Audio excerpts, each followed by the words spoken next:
Netinho que tá indo pra Copa, passou por aqui por Israel pra visitar, tá muito feliz. Olha aí, esse é o Renato, No extremo sul do país, Israel. ciclista que está dando a volta ao mundo também.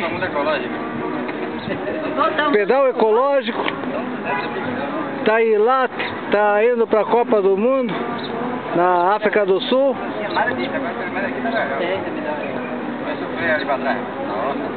Saiu de Tel Aviv quinta-feira. Tel Aviv?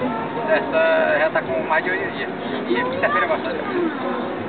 Ele tá aqui em Lata, então. A Vânia que achou ele. Eu fiz 3 dias na casa, na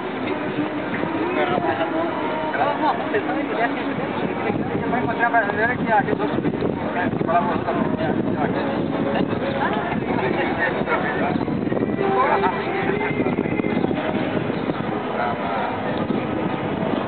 Dá pra trabalhar?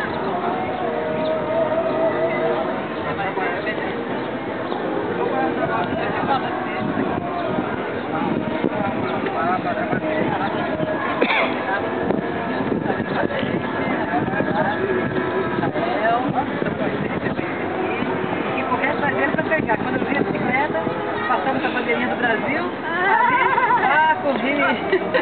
Falei, esse eu pego.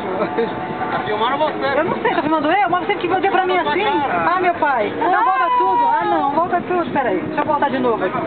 Ah, aqui, ó. Do Renato, aqui.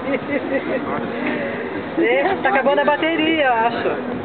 Tá aqui Israel, tá ali ele, ó. Peguei a máquina ao contrário. Ah, meu pai. Ô, Renato, tá acabando a bateria. A bateria já tá aqui.